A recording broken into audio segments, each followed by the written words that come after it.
within the leadership, but as a general and a man that rose through the ranks through discipline. His presence inspired those men with the discipline he imposed on his own life. Louis Farrakhan.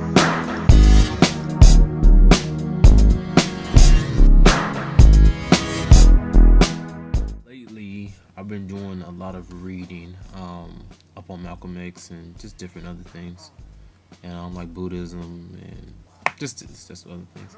And I've been running across a lot of actually been looking up a lot of Malcolm X speeches, and there's this one, you can't hate the roots of a tree. I just wanted to share with everybody. So just listen, think about it, let it sit in, and then think about it again.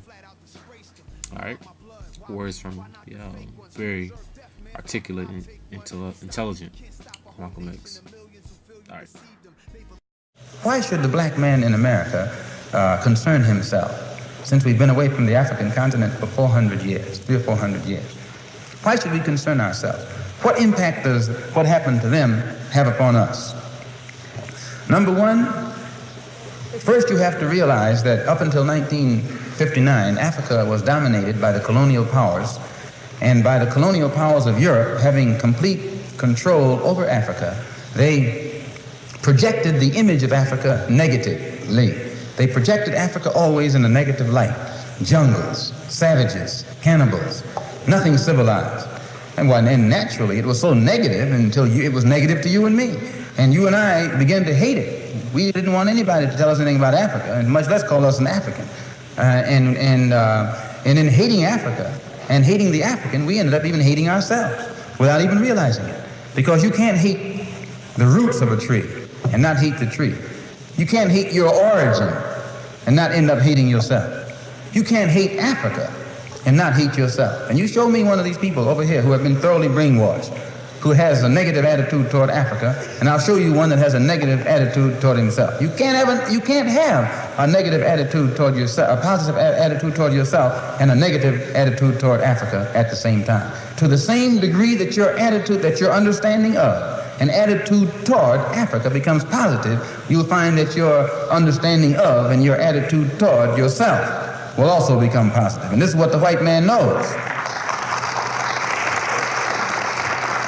So they very skillfully made you and me hate our African identity, our African characteristics. And you know yourself that we have been a people who hated our African characteristics. We hated our hair. We hated the shape of our nose. We wanted one of those long, dog-like noses, you know. Yeah. We hated the color of our skin. Hated the blood of Africa that was in our veins. And in hating our features and our skin and our blood, why we had to end up hating ourselves. And we hated ourselves. Our color became to us a chain. We felt that it was holding us back. Our color became to us like a prison, which we felt was keeping us confined, not letting us go this way or that way. And we felt that all of these restrictions were based solely upon our color, and the psychological reaction to that would have to be that as long as we felt imprisoned or chained or trapped by black skin, black features, and black blood, that skin and those features and that blood that was holding us back automatically had to become hateful to us. And it became hateful to us. It made us feel inferior. It made us feel inadequate. It made us feel helpless. And when we fell victim to this feeling of inadequacy or inferiority or helplessness, we turned to somebody else to show us the way. We didn't have confidence in another black man to show us the way, or black people to show us the way. In those days, we didn't. We didn't think a black man could do anything but play some horn, some sounds, and make you happy with some songs. And in that way, in serious things, where our food, clothing, and shelter was concerned, and our education was concerned, we turned to the man. We never thought in terms of bringing these things into existence for ourselves. We never thought in terms of doing things for ourselves because we felt helpless. And what made us feel helpless was our hatred for ourselves. One of the things that made the Black Muslim movement grow was its emphasis upon things African. This was the secret to the growth of the Black Muslim movement. African blood, African origin, African culture, African ties. And you'd be surprised. We discovered that deep within the subconscious of the black man in this country, he's still more African than he is American.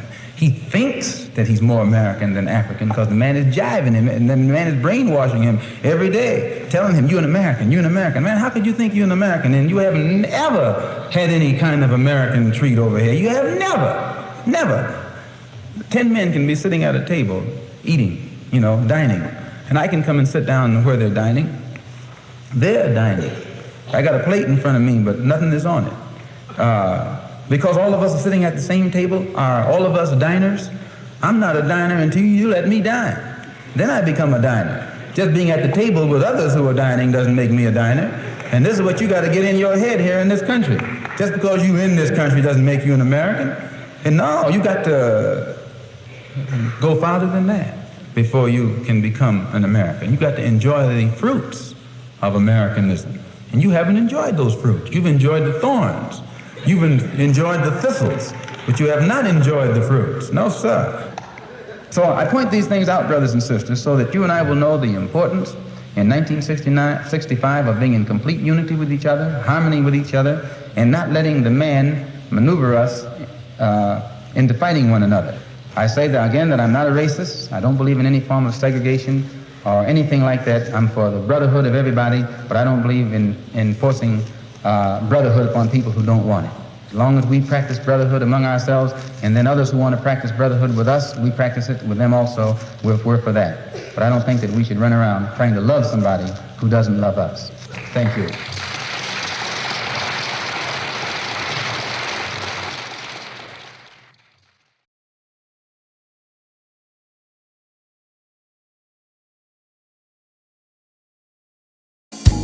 What's up, everybody? I want to introduce y'all to Miss Kim Scott. Yeah. This is a new member that we got coming to the group, y'all.